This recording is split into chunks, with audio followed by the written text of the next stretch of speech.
The bottom line is we can't even afford to live here. Yo, I don't know why the people haven't woken up to this. Yo, because for the last 10 years, yo, I've been seeing it myself. The average person in North make up like 30 or less. If the rent is $13, $14, $15, $2,500 a month, how are you affording to live? So you're working all day from sun up to sundown. You're coming home into these impoverished neighborhoods with the worst school, worst everything. And it's not you. It is nothing that you're doing. When you go vote for these politicians, they write laws to make my reality of not being able to afford a home in Newark real. This is not me making this up and I'm just saying it, being hyperbolic. This is scientific data. The report noted, but it warned of potential harmful consequences like fucking riots. The consequences say if you keep throwing people out their house, people gonna burn this shit down. Let's embark on the Arc Republic to hear current news that's published. More than gossip and chatter, covering current affairs that matter. We talk issues with professional views, all keeping you in queue. We wanted a higher vibe for these days and times to free the voices and minds, reporting the sign of the times so all can build. Let's shine, yeah. We are here talking with Brother Afrika, who is an activist, a sociologist, and historian out of Newark, New Jersey. He also has a podcast, All Power to the People podcast. And so we speak all things Newark with Brother Afrika and other things, but there was a very, very important study that was released, I think early May, and it is titled, Who Owns Newark?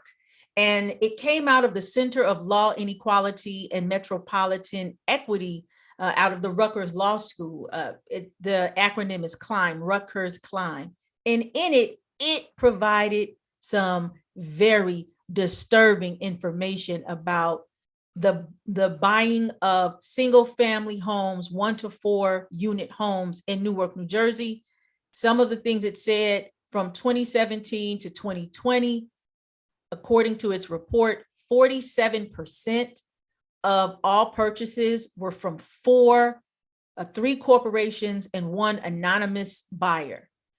47% of you understand this, y'all, of the homes, single family homes bought in Newark, New Jersey were through 4 corporate entities, which has been part and parcel of obliterating the little bit of, I don't know if we want to call it middle class, lower middle class that was left because, and also Newark is a predominantly Black city, but it has a significant Latino population, but all of the purchases that they're talking about happened in Black neighborhoods. So it's very tactical. It's absolutely intentional.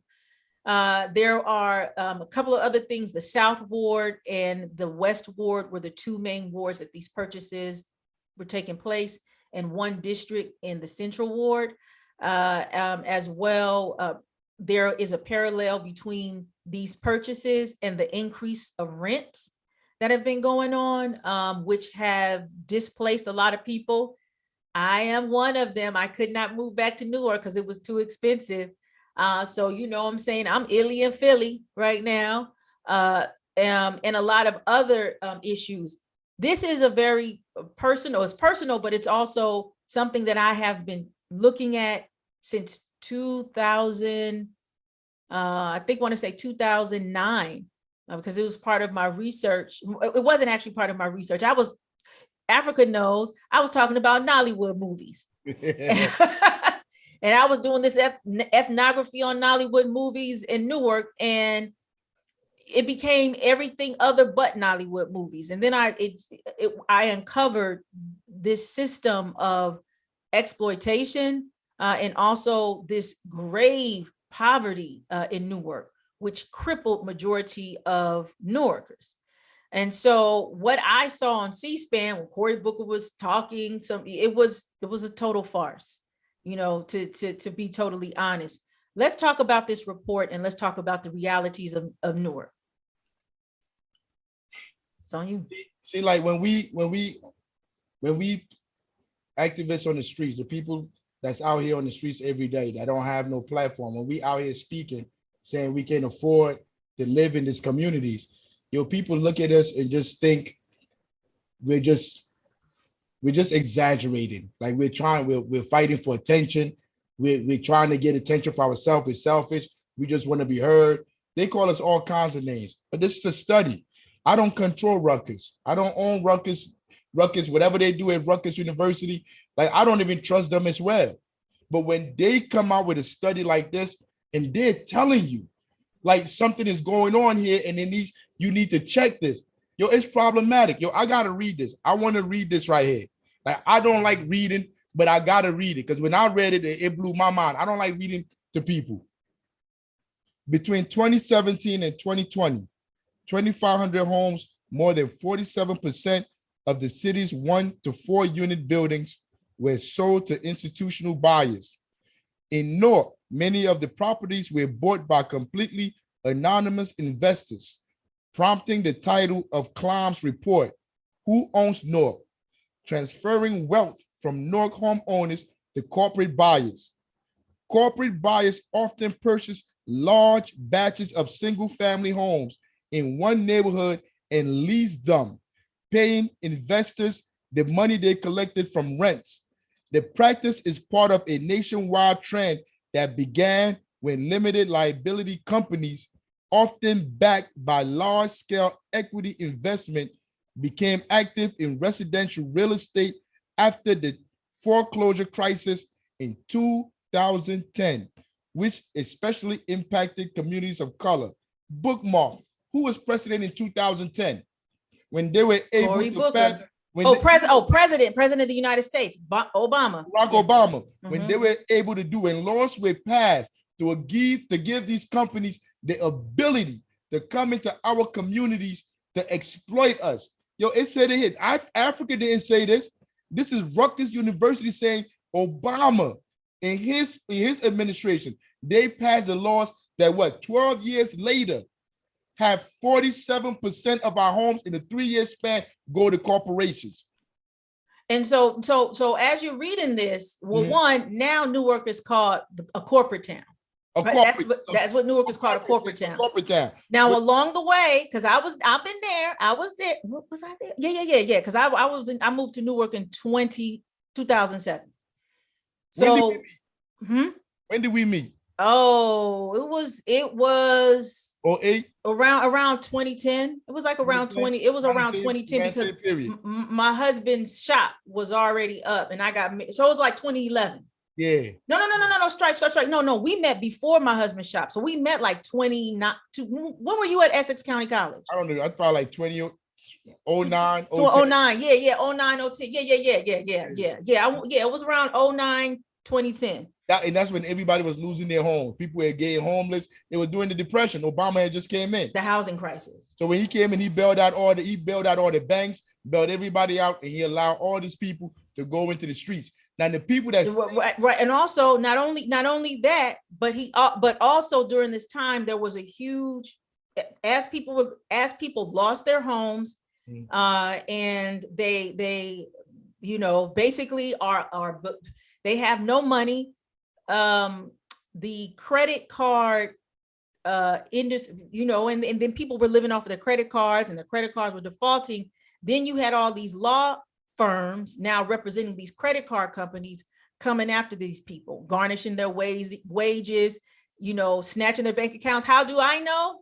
It happened to me. It happened to me too. I still can't file no taxes. They take my tax money.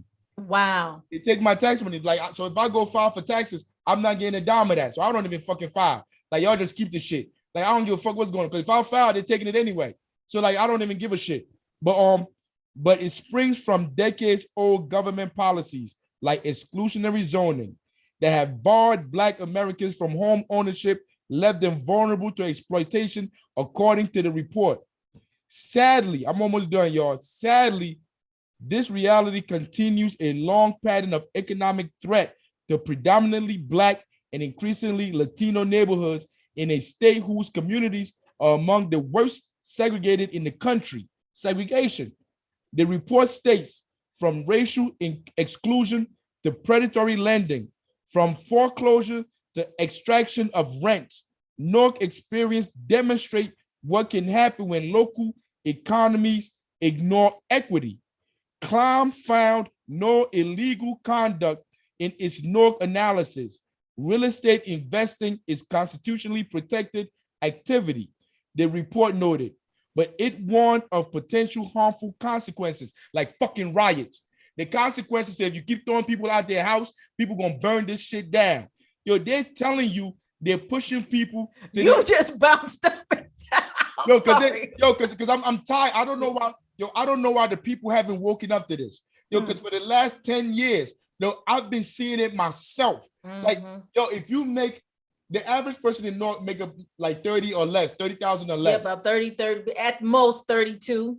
If the rent is $13, $14, $15, $2,500 a month, how are you affording to live?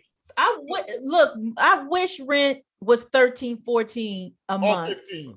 Or 15. I'm seeing 2 stacks. I'm seeing 2,100, 2,200, Yes. 2,300. But when I'm talking about like studios, I'm talking about stuff like you live in people's basements. Right. In rundown places, you can find something for like 11. Roach infested. So you're working all day from sun up to sundown. You're coming home into these impoverished neighborhoods with the worst school, worst everything. And it's not you.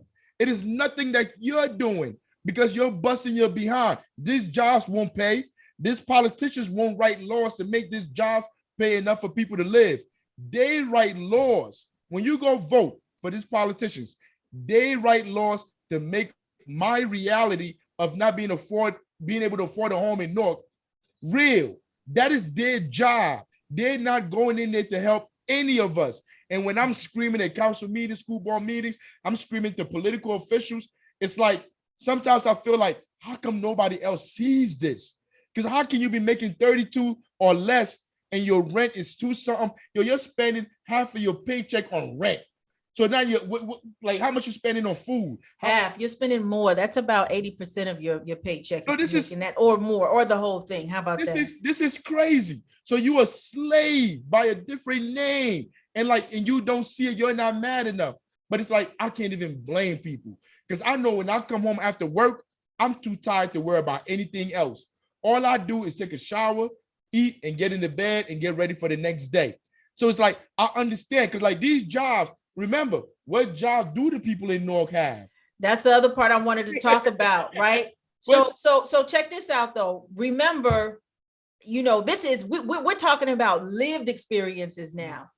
When this is all popping up, Cory Booker is the mayor, right? And so all of this revitalization, it starts with Sharp James, but it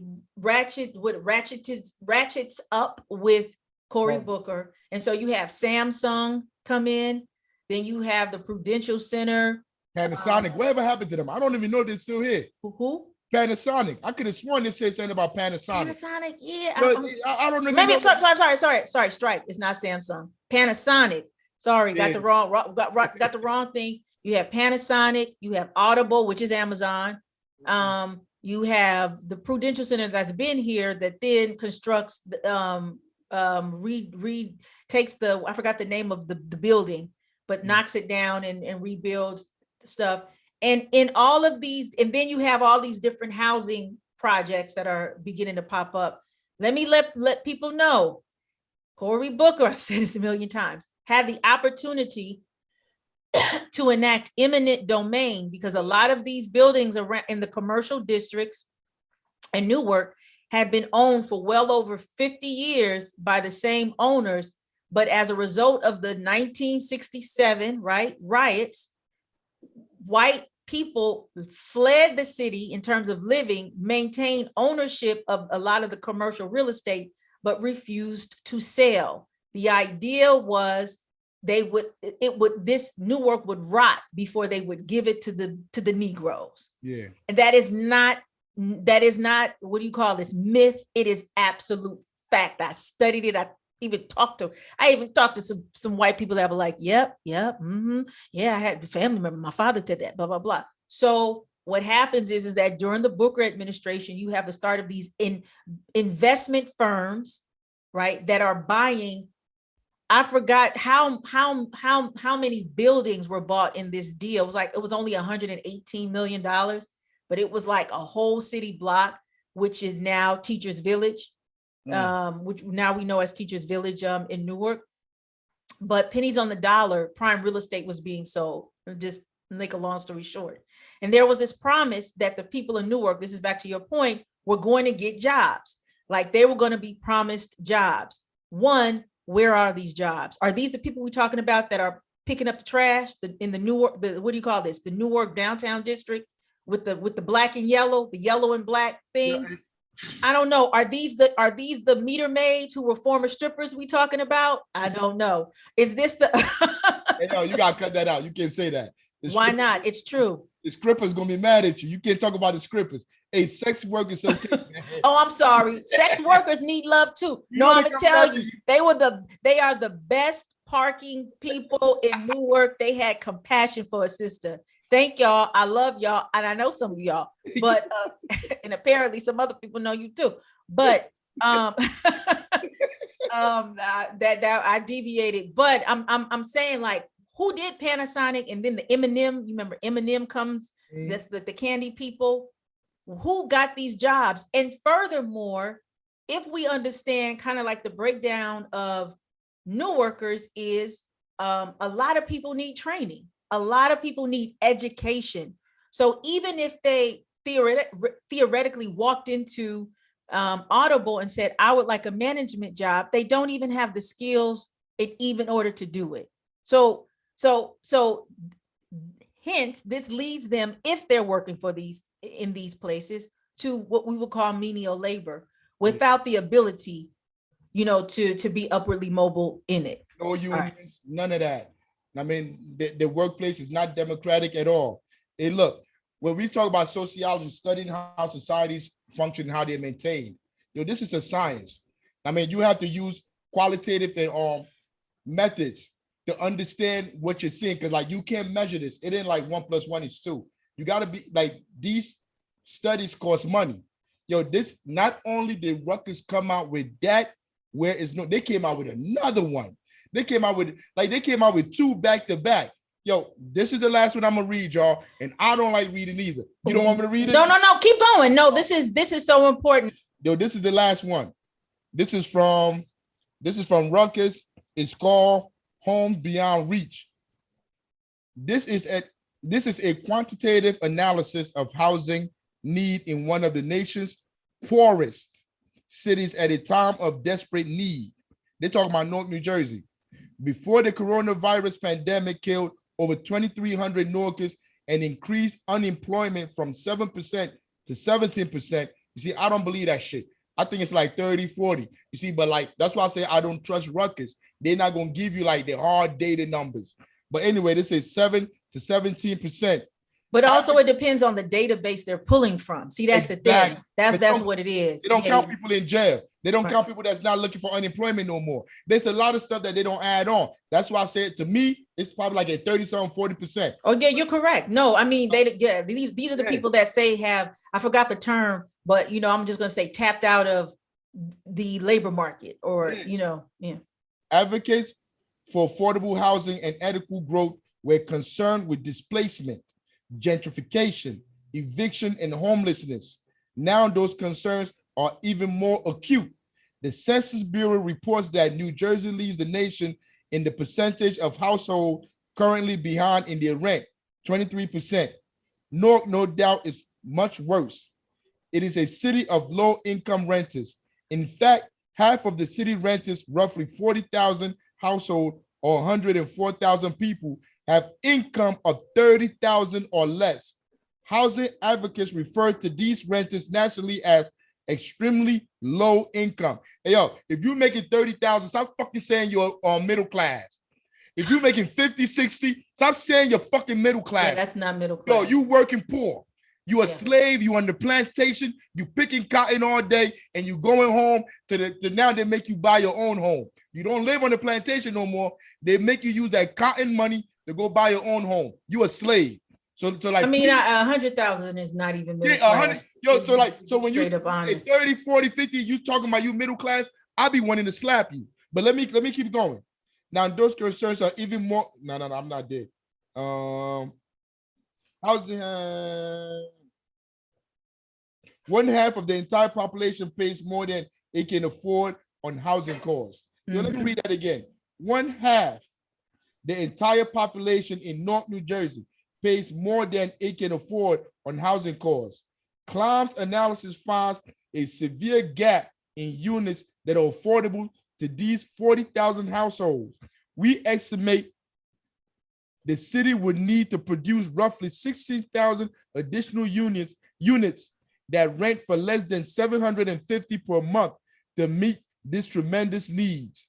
Yo, we just talked about rent being like 20-something hundred for rent. They said this shit got to be $750.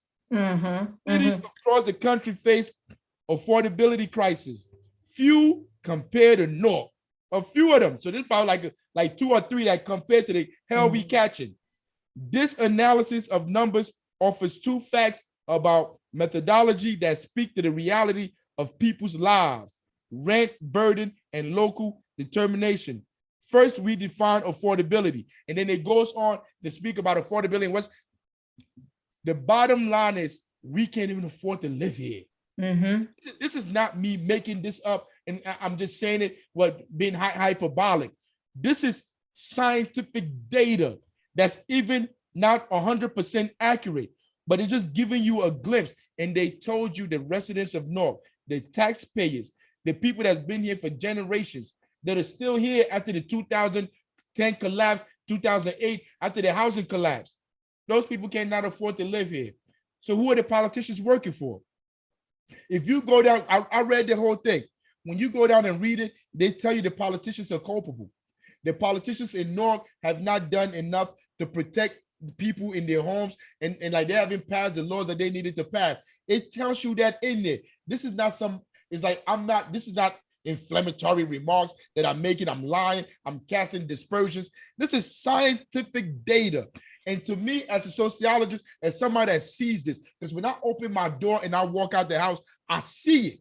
I see it with my eyes. I see the abandoned houses. I see the people that don't live in the community that own these properties. I see people getting dragged out their homes. I have videos of me helping people get back into the apartment after these investors come in and buy these buildings with tax abatements from our tax dollars. The government give them our tax dollars to buy these buildings. Then they kick the people out illegally to get people that can pay $2,500 of what you call it a month. Yeah, and so let me and to add to what's going on here, to Ras Baraka's credit, he has launched, I would say, about 7 or 5 to 7 affordable housing initiatives, to his credit. When did he launch them? In his duration, so, different. Listen. Hey, go ahead. The first one that I can recall, it was the sweetheart deal. Remember on February 14th, there were 100 homes that they were giving away, but you had to do that. Then there was he was part of these things that were supposed to be designed in order to provide affordable housing. Then you remember there's this city law where if you come in, you're a developer and you come into Newark and you have housing, 20% of the housing should be earmarked for affordable housing. However, what a lot of people didn't know, that in the fine print, if you did not want to do it, you just had to pay a fine and keep it pushing. Gotcha. Right. But then there's a recent housing initiative, and in response to this report that came out, the Baraka administration said that they are, hosting a proposal. Now, Arc Republic has reached out to the city of Newark and the Baraka administration to provide us the details of the plans, because there was a press conference. It was like the press conference was announced 3 minutes after, the report was released. Couldn't make it. And just like most, damn near all of the requests in 2020, 2021, and 2022, crickets. We do not get a response. I'm sorry, maybe we got a response for a picture. So, but to his credit, there are. But there is an inconsistency with these housing initiatives that are being launched and this report that's coming out. Another thing is that all of these things are for apartments. So, oh no, there was one home ownership program and they did provide a home for one person, right? So that's it. And I'm gonna tell you, because I'm talking to people and they're like, there are all these affordable housing programs, but where are the results? Who's assessing them? And do they really work? Because on my end, as just a regular, it's not working for me. So, I mean, I just have to add that. In addition, go ahead. Let me tell you all this for a second. Hey, I worked on the Baraka campaign. You see, I'm an activist. I work with kids in the community. So I try to give the kids all the knowledge that they need to be able to survive in this world. I work with kids from 5 years, from the 5th grade all the way up to high school and college.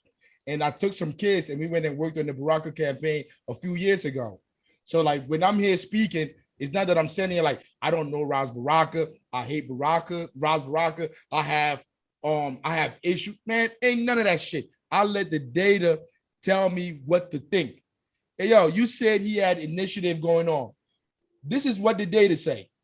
Between 2017, 2020, all these homes belong to other people, corporations, other than the people that live here. So I don't care about the rhetoric. I don't care about what you're telling me. I don't care what you're saying. I know right now, as I'm sitting here, I cannot afford to live in this city. And it shouldn't be so if when you become mayor, I become mayor. Now, because now I'm about to get kicked out to go somewhere else. Yo, it might be cheaper to live in the suburbs. Yo, I'm telling you, it might actually be cheaper for me to go find somewhere to live in the suburbs than live here. Well, this explains something. Let me say this real quick and I'm gonna let you say. During the pandemic, what you saw was, because the housing in New Jersey, period, across the board is ridiculous. It shot up because people from New York moved to Jersey. People from Jersey moved to Philly, right? And people from New York moved to Philly. So you're seeing this migration out of these highly expensive places, which also kicks up. So these housing, these new houses and all this stuff is actually catering to these New York commuters, right? You know what I'm saying? So I'm sorry, I just had to add that. No. Go ahead. But that's what it said in the first one I read in 2010 when they made laws to make this shit so. I mean, that's why the shit is called systematic oppression. Like when you say white supremacy, like these are the people that are controlling this. These are the people that are passing laws in Congress, because it ain't me and you. It is just white people and the black people that are white people too, the blackface, whatever you want to call them. They are passing these laws to oppress people that I know, that I see on a daily basis. None of this stuff is organic. So when I read this stuff, I don't care what rhetoric anybody telling me.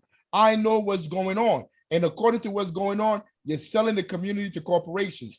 And our people are being driven into prisons, the streets, or they're being killed. That is what's going on in the community. Go ahead. No, go ahead. But just let's break it down. Newark is a predominantly Black city. Yes. It's Not no more. It's almost 50-50 now. It's almost 50-50. Well, see, this is the thing. But so this is what I was just talking about, race. People who say they're Latino be darker than you and I.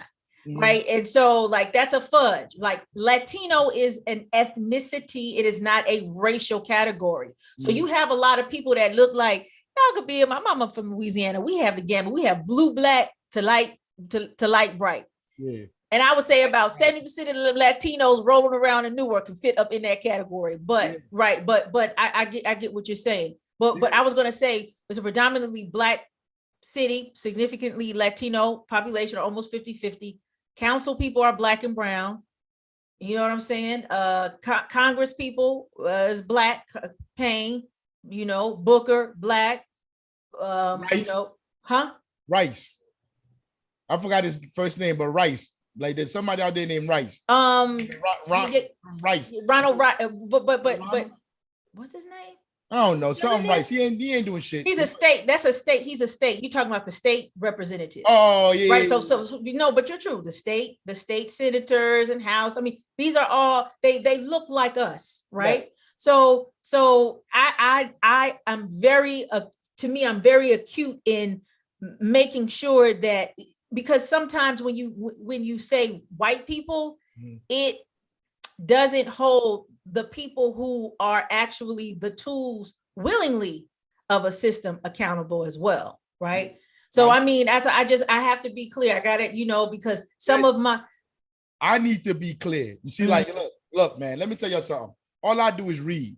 I read, because like I need data. And when I read books from 60s, 70s, from the 1700s. And and they're saying white. So when I open my mouth, it comes out white, because that's what I'm reading.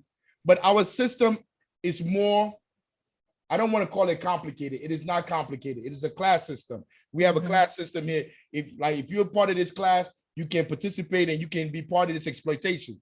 So it's like, it's not just white, it's the oligarchs, the people that control the government, that control the schools, that control everything that we do are the oligarchs. Like the dark-skinned people that they hire, the black people that look like us, like those are their allies, those are white supremacists, sympathizers, whatever you want to call them. But those people are not working for us. They're working for the oligarchs. The same oligarchs that were the slave masters during the plantations. And back then they just called them white. They didn't go through oligarchs or they didn't have all these names for them. They were just white people. So like, yo, you know what? If you're white out there, I'm not coming for you. Because you ain't got no power either.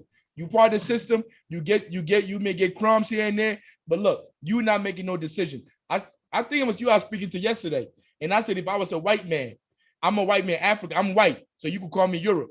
And like you asked me, like, you like, hey, Europe, what you gonna, Europe? Yeah, you're like, Europe, what you gonna do to solve what's going on? White men have been doing this. There is nothing I can do as a white man to change anything. The oligarchs are the ones that are in power, and they put people in position of power to exploit us, to write laws and legalize our suffering. In that first article I read, at the bottom of it, it said nothing that they have done is illegal. No shit, motherfucker, because in 2010 you wrote the laws to make the shit legal. So now in 2022, when they done stole all our houses, you're gonna look at me, Ruckus. You see why I say I don't fuck with them? You're gonna look at me and say, yo, none of this shit they did is illegal. It's just like slavery. That's right. Yeah, and that's something exactly. Slavery was legal. Jim Crow was legal.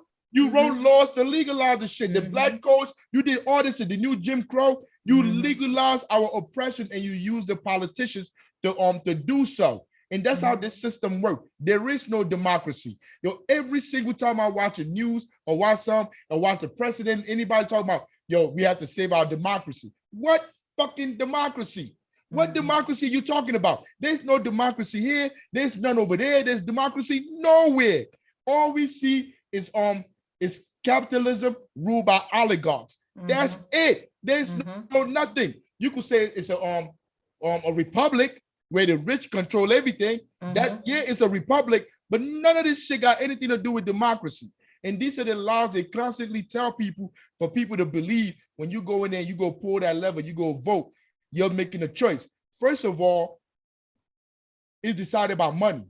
If you don't have enough money, you can forget about it, Jack. You ain't winning nothing. That's exactly what Nina Turner said. Because she lost. Look at you, and like, yo, I don't even want to talk about Nina, but she be making me mad. First, she got a cop as her husband. Then she's still begging the Democratic Party to let her in. So you could go be part of them and exploit me and oppress me. Why are you begging them to let you into their institutions? What is wrong with you? They turned their back on you. Like none of them. Oh, yes, they did. Well, which was very evident in this last election, which was very evident. So it'd be interesting to see where she rolls. Let me say this too. I donated to the Baraka campaign in 20 was it when he was running against Shavar Jeffries. Yeah. I actually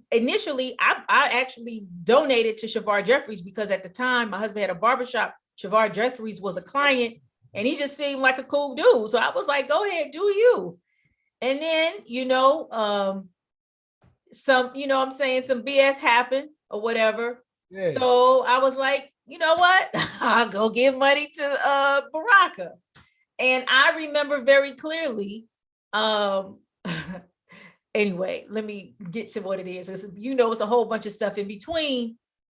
After he won, I got an invitation and the invitation was something like, come to the inauguration. It's like $200 a plate, and put the money in.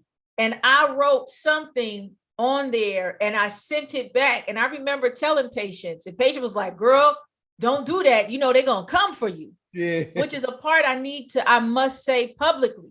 It is known in Newark that there are goons who do the bidding of those in power when you publicly do not agree. And so, like I said, you can't work in the city. You cannot work in the city. Work in the city.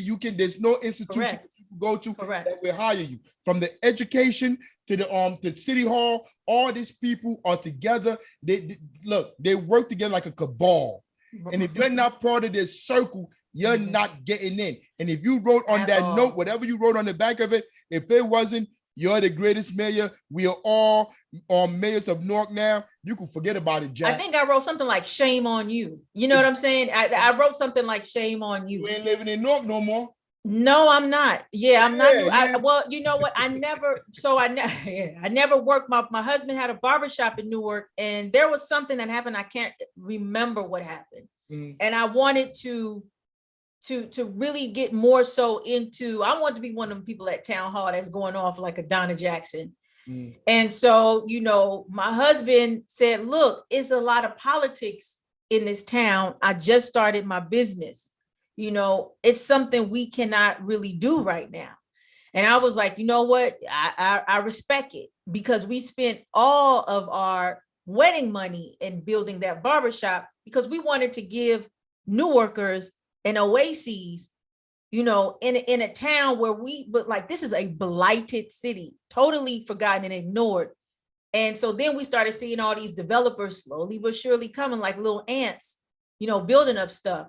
So, you know, I respected it, and I did totally agree. But the order of the day is, even if people don't like Baraka, they will publicly profess him to be almost like an emperor-like mayor, for fear. This is the fear factor I'm talking about, not to be, for whatever it is that they're doing, to be hindered. That is a problem. It's a problem. It is a problem. It's like access and career lists, whatever they call themselves. Like, they want their careers and they want access. If you don't have access, you can forget about your career. It's like a circular thing. You have to get down, or what is it? Get down or get put down or some shit. How does that shit? I don't remember how that shit go. But you got to get down, or you got to get put down. And if you're not part of that circle, it's almost impossible to do anything out here. But this is the reality that we're facing. And when these studies come out, yo, please, I implore you, go read it for yourself. So you don't say Africa saying this, saying that. Yo, read what these people are saying. Yo, what I read is just a little snippet that I got. This is 100 and something pages. One of them is 100. The other one is 65 pages of them telling you how these people are exploiting the taxpayers in this community, the Black taxpayers that went out and voted for these politicians to change the community. And even in the South Ward, which is Baraka's, what we call it, it's where the center of the hub of his voting power, his voting block, is gutted. The South Ward is gutted. That was probably like the last kind of bastion of concentration of a Black middle, some semblance of a Black middle class. Well, not anymore. Don't cut this out too. Hey, Patience, come here. I want Patience. Hey, what percent of people voted in the elections? Oh, I can tell you that. What was it? 7 point something percent. 7 point something percent. Now these are not, now she said 7 point something percent of people voted. But listen to this. Listen for a second. 7 point something of eligible voters voted. The majority of Newarkers don't even vote. They don't even register. So like, let's say if it's 40% of Newarkers that are registered to vote, only 7% of those registered people vote. Yo, think about that shit. Yeah, I mean, and to just give you the raw numbers, I think it's like something like 130,000, 150,000, something like that. 150,000 registered voters, and only something like 13,000 voted. Because they understand voting ain't doing shit for them.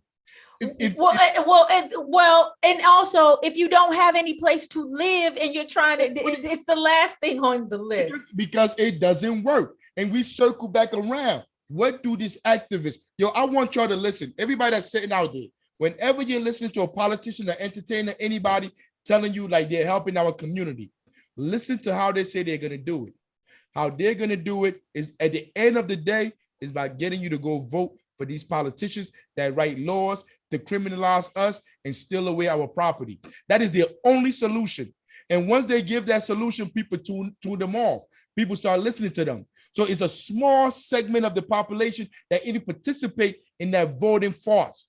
The majority of the people know it's a farce. They're not, what they're doing is not malfeasance. It is misfeasance. They know what they're doing is not going to work and they continue to do it. It's not like they don't know. They're making mistakes.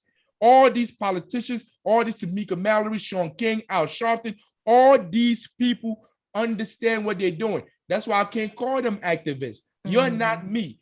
I am proud to be called an activist. It's not about a paycheck. It's not about money. That's not where I look for my masculinity. My masculinity comes from my integrity and my ability to study, to learn stuff, my brains. That is where I find my masculinity at. So like, when I say I'm an activist, I am proud to be one.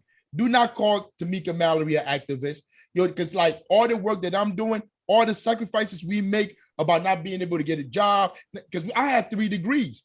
My wife has, 3 degrees? 2? She has 2 degrees. She has an accounting degrees. We live in the heart of the projects of the hood because we try to build our institutions here for the people that need it the most. So when you call it Tamika Mallory, Puffy brings her out and tells the world this woman has been working for social justice. It's a smack in my face. It's a smack that all of us out here that risk our life fighting the police and all these people to change the condition of our people. I mean, I despise them.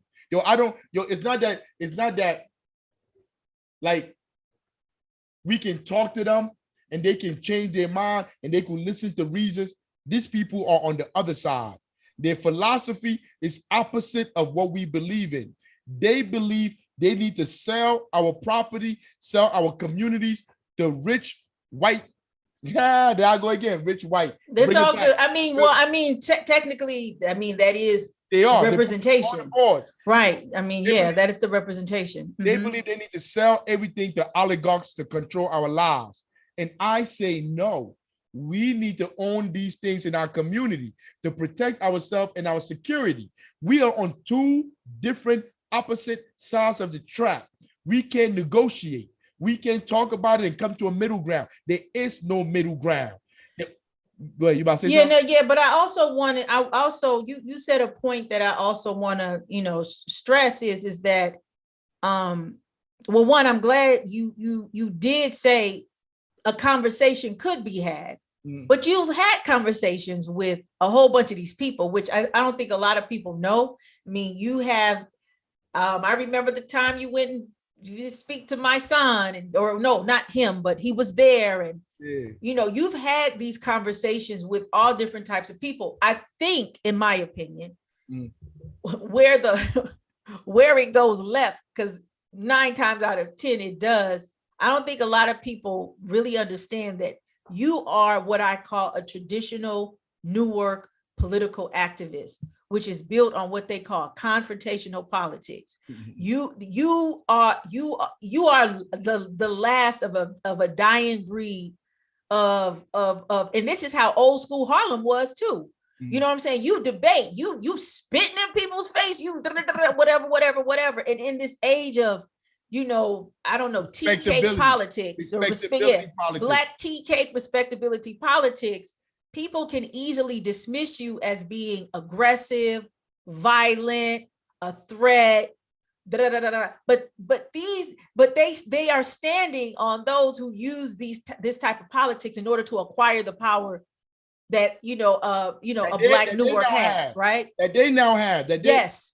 I mean, but like Mark Thompson, if you into politics, if you understand the civil rights movement, you should be aware of Mark Thompson. I think he still has a show on, I don't know if he's on Sirius anymore, but he used to be on MSNBC.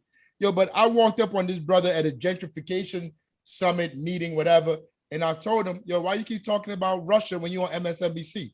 yo, we not worrying about Russia. We worrying about our schools. Our water's poisoned. This is the stuff that Black people like me, activists out here, this is what we care about. Why don't you ever talk? Yo, that brother punched me in the face. That's yes, how. he did. Well, Yeah, we have the video for that. Yeah, you gave it to us. Yo, he punched me in the face, bro. But he's an old man. To me, like, it wasn't nothing. But when we're talking, we can really have a conversation, because from his perspective, he's doing what master want him to do, what his owners are telling him to do. And I'm over there challenging what he's doing for the master. So he can meet me halfway. He can say, like, you know what? You're right. When I go on NBC next time, I'm going to speak against these corporatists. He can't do that. So what are you going to do? He's going to try to find a way to dismiss me, or to get security to come get me. And this is when it gets real.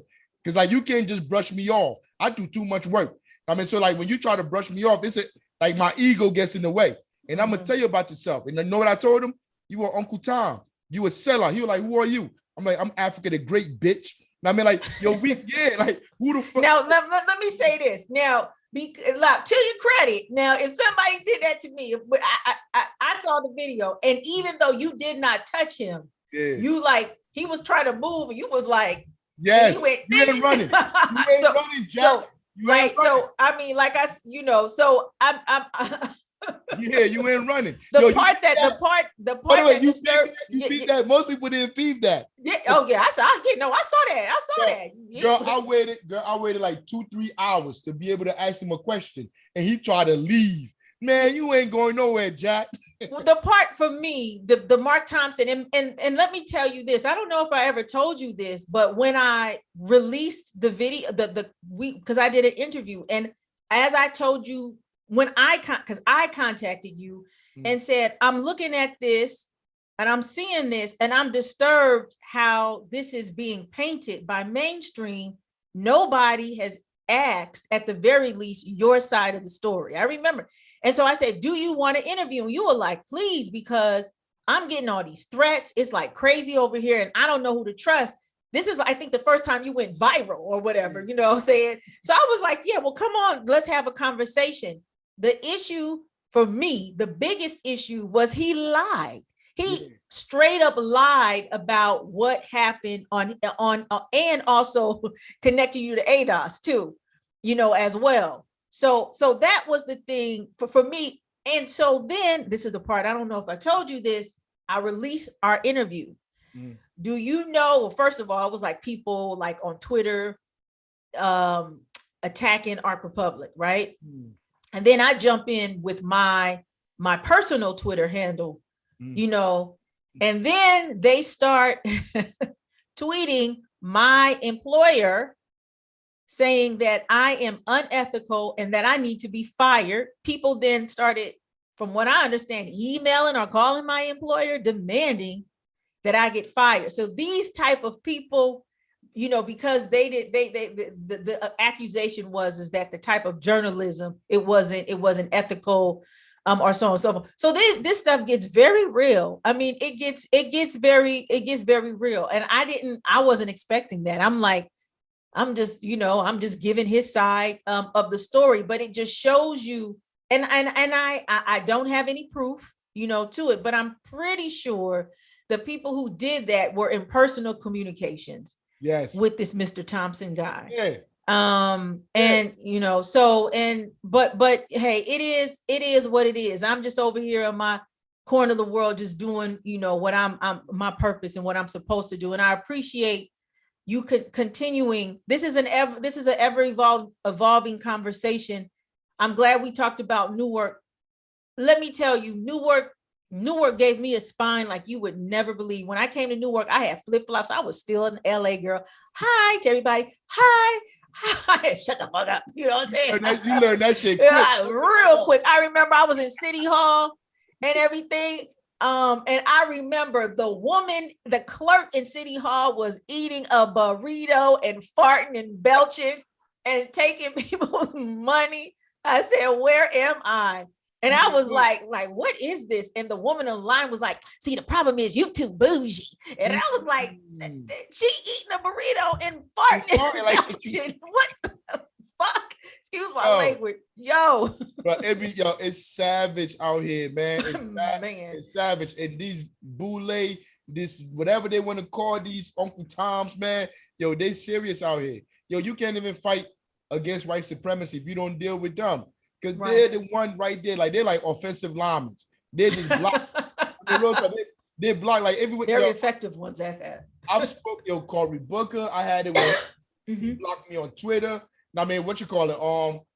Governor Christie. I went there with Governor Christie. Because like, I told you every day when I wake up, when I first came from prison too, you see, it was easy because I just went to school. So I would go to all the meetings, whatever state meetings, wherever they were at. I'm like, I'm going to show up until they stop allowing me to show up places to ask these questions. Because at first I didn't know they were like this. I didn't know like a Mark Thompson would go and lie. I thought like if you speak to these people and you spoke up, it was reasonable. Like they'd be like, oh shit, I see the error in my ways. How naive was I? I was naive as hell. And I mean, so I stopped trying to contact them, man. I mean, and like, it's just so much. We will be here all day. Yeah, I mean, and that's something I think we gradually need to tell these stories. It's not like we've been in these different spaces and places and with good intentions, put our best foot forward and really got into it. I mean, there is, quite a bit of stories that, I have on my end too, not Newark, because by the time I get to Newark, I'm a grad student. I'm just trying to, handle my business and do what I got to do, to a certain degree. I will always be, whatever. My last question is this, is that Ras Baraka's father is Amiri Baraka, who is head of, or who spearheaded the Black Arts Movement and is known in the, I don't know what you want to call it, the Black liberation revolutionary spaces and the maybe perhaps Black art spaces as being a heavy hitter in moving the agenda for Black folk. I mean, Amiri Baraka was part of the, it was the, I forgot the name of it, but it's like the something convention, and it's actually returning to Newark in August. But I forgot the name of the convention. It's like Freedom People's Convention. And this is what kind of births this Black electoral politics movement. So Ras Baraka being the descendant or the son of this stalwart in Black power discourse, and he now heads a city and all these things are going on. How do you see this? Now I was trying to see what they called it, the convention in Indiana that they had. I was trying to find out the name. Yeah, I forgot, but it's returning in August. We'll talk about that later. But it was supposed to be in April, but they moved it to August. Like I said, like all I do with my time is try to read and study what happened in the past for me to understand how we got to where we got. Amiri Baraka was not no revolutionary. He wasn't a Black liberationist. He's what you call, and George Jackson called him this, cultural nationalists. If you're listening out there, good point. Break it on down. Yeah, there's a difference between a Black revolutionary like Malcolm X, and there's a difference with what you call it, with cultural nationalists like people like Amiri Baraka, Malefanti, whatever his name is. Malefi, Mufufi, or whatever. Malefi Asante, Maulana Karenga. Yeah, what they want to do, they want to Habari Kanayu out of the revolution. Habari Ghani. They go Bari Ghani their way to revolution. But cultural nationalists they use Black culture to justify what they're doing. Justify the white supremacy ideology that they push. They use Black culture to push assimilation. That is what they believed in. People like Amiri Baraka and all these people that laid the groundwork for the first mayor of Newark, for all these people. What's my man name in Mississippi? Whatever his name. Chokwe. Chokwe Lumumba, the father or the son? Both of them. Okay. These children that are mayors, that are working, that are in the Congress, that are in all these spaces, are children of cultural nationalists. In that book I told y'all to read, in the other episode, The Black Jacobins by C.L.R. James, he explains how this class of people prepare their children to be able to hold on to power. Since then until now, the only people that benefited from that strategy of assimilation has been those people and their children. The rest of the Black population has stayed in poverty and wallow in poverty. I just read you the study that they just came up with from Rutgers last week, where it's telling you that people are making like $600-700 less than they need to be able to afford a home. That is not just euphemism. That just me making up shit. This is what the data is telling you, the science is telling you. So these people are not revolutionaries. I doubt if you put Ras Baraka sitting right there, he would tell you my father was a revolutionary, because you're not a revolutionary if you're trying to assimilate into institutions of white supremacy. And this is what they did. That's why they had the convention, to build political powers to go take over and put themselves and their children in positions of power. And voila, we have it. 50, 60 years later, they're all in position of power. They're police officers, they're professors, they're everywhere. And where are we? We are where Malcolm told us we were going to be at, where all the revolutionaries told us we were going to be at. You can't legislate this shit. It don't matter what legislation you pass. These people are not trying to let us get access to anything. They have all the power, and the way they keep the power and the way they maintain it is by writing laws and making policies that keep us on the bottom. And all these Black politicians assist them in doing so. That's why only 7% of the people come out to vote in a city with 300,000 something residents. I mean, so like the question you asked me, there's a big difference. It's a chasm. It's a wild chasm, and it's a debate. I'm gonna send you the link to that, where they had the Black nationalists against the cultural nationalists. Amiri Baraka was there, and he was giving his ideas of what we should do as Black people. And he was saying that the Black nationalists, the revolutionaries, and the cultural nationalists should come together and to strategize to liberate Black people. And there was somebody there that said, damn, what's his name? He said, that makes no sense. You work for white supremacy. You, Julian Bond, what's his name, man? Oh my God, this dude, he was a big person in the civil rights movement, man. Oh man, I can't remember his name. Kwame Ture? Who? Kwame Ture? No. I'm talking about in the no, with this white people, all the Negro figureheads that they came up with. Jesse Jackson. He wasn't there. It was activists. But like, I can't remember the name, y'all. But I'm so upset. I'm gonna remember next time. Abernathy. Okay. All them Negroes was there. Ralph Abernathy. That's his goddamn name. This gumbo looking. He looked like my man from North or South Carolina, Clyburn. He looked like fucking Clyburn. Right. And Abernathy is so what a lot of people don't know is that years later, Abernathy in his memoir talks about his regrets of having this position. And also talks about his suspicions of Jesse Jackson. Man, I hope he rotted hell. But the memoir was crushed by Jesse Jackson because most of it was about Jesse Jackson.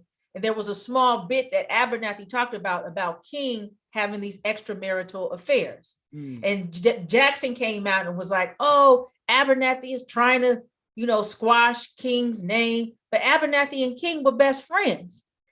And King didn't like Jesse. And King didn't like, he says that in there. Not only did King not like Jesse, but he did not trust Jesse Jackson. That's a very testy, touchy subject. I'm trying to keep Ark Republic rolling. I got you. Yeah. Hey, look, what Afrika said has nothing to do with Ark Republic. But anyway, word. I mean, yes, yeah, but that's the beauty of dialogue. We will never agree on every and anything. That's just, you know what I'm saying? That's just what it is. But that is part of, but in truth, in terms of that, people have always questioned if Jackson, what was Jackson's role if any, in all of this, there is truth that I think maybe the next day he goes on, he's in Chicago. This happens in Memphis. He's on a Chicago, like a morning show, and he has a shirt and it has blood stains on there. And he says that this was a shirt he was wearing when he was hugging King. And people were like, he was nowhere in the vicinity. Nowhere.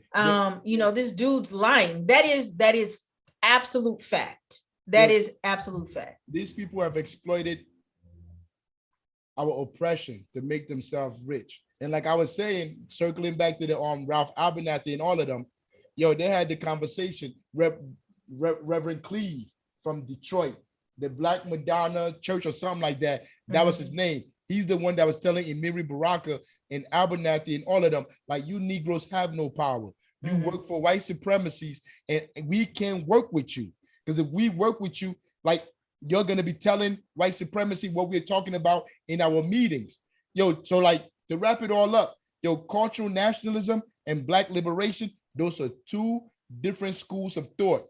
For the last 50 years, 60 years, Black cultural nationalists have been in power in our communities. That's what Al Sharpton is. That's what all these mayors are. That's what they're doing in Congress. All these entertainers, all these people, they use our culture as social credibility. They cloak themselves with our culture, but they know nothing about their culture. John Henry Clark used to say this. He used to say, they should be ashamed of the skin they wear. Like, they're wearing our skin and they're doing the bidding of white supremacy. So we have what we have. If you go back and look at the data since the 70s and these people in position of power, the conditions right now is a direct reflection of them in position of power. That's why we must challenge them. We must challenge them. Yo, that's the new, what's Du Bois said it was the color line. Yo, it's the class line. Today is the class line.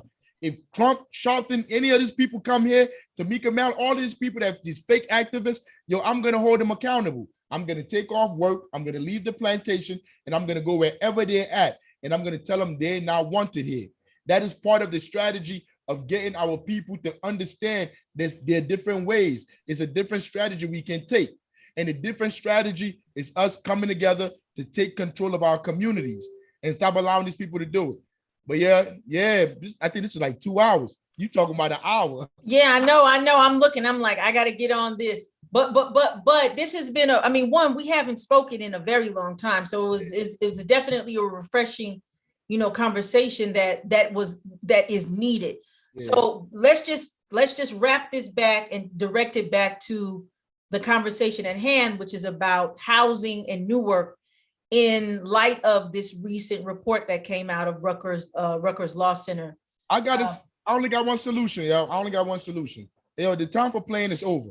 Yo, if you want to liberate yourself, you got to do it yourself. You need to start coming to these meetings. You need to come. Yo, we have a base, 309 South Orange Avenue. 309 South Orange Avenue. Show up to the base. Come out there. Yo, my number is 862-283-9918. Yo, you cannot fight these corporations by yourself. You can't win. You can't buy these houses. We have to create co-ops. That is the new economic system that we must create in our communities to be able to sustain ourselves. Yo, you, me, my wife, my next door neighbor, 5 of us come together, we can buy a property and we can rent it out. We could buy another property. We could get a storefront. Yo, all of us here can come together and buy stuff. We don't need no corporations. We don't need no rich people coming in here, buying stuff, using our labor, the money we done gave them from taxes, for them to come buy it and take the money, the pot of gold, and run somewhere else. Yo, if you really want to change things, no voting, none of that shit is going to work. Come to these meetings, read these books, re-educate yourself, and buy up your own community where you live at. Let's start there. Because if you want to go on to save the rest of the world, you have to first save where you at, where you're fighting from. And if we come together, we can do this. Yo, I have no doubt in my mind, everybody in the Central Ward, if they came together and pulled their money together, they could build a Home Depot.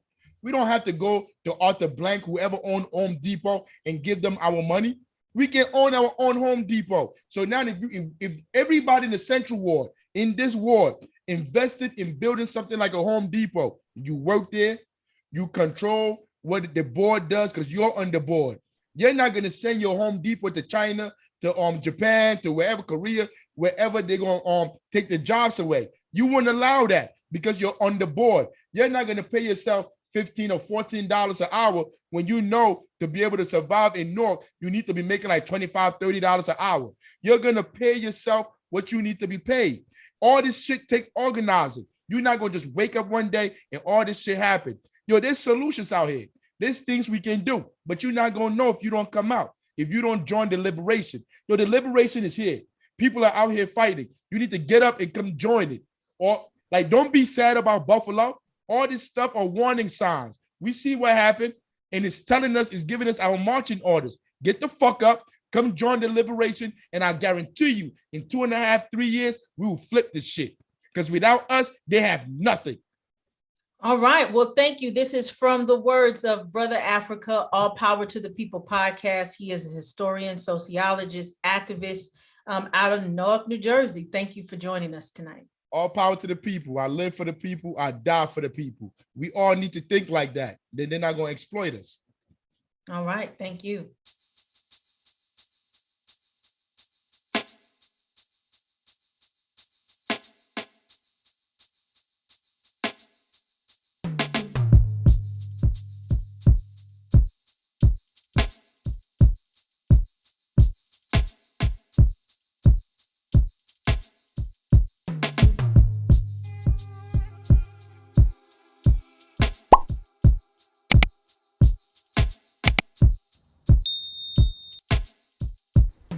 Thank you so much for tuning in to Arc Republic. If you like what you see and you like what you hear, you can actually keep this mothership going.